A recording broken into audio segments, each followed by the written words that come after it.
ఓం శ్రీమాత్రే నమః. మూకపంచతిలో పాదారవింద శతకంలో 24వ శ్లోకాన్ని భావాన్ని చెప్పుకుంటున్నాం.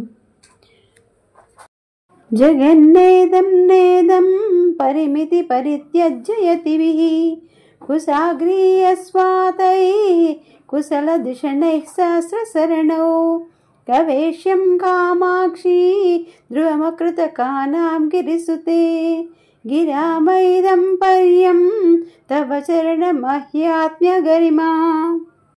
పార్వతీ స్వరూపిణివైన కామాక్షి, ఈ జగత్తులో ఏదీ గొప్పది కాదు అని తెలుసుకుని అన్నింటినీ విడిచి దుర్భములుగా సూక్ష్మమైన మనస్సు, నిపుణమైన బుద్ధి కలిగిన సన్యాసుల చేత శాస్త్ర మార్గంలో వెదగదగినది, మాటలకు అందనిది, ఇదే గొప్పదని చెప్పదగినది అయిన శాశ్వత వస్తువు నీవే తల్లి. ఓం శ్రీమాత్రే నమః.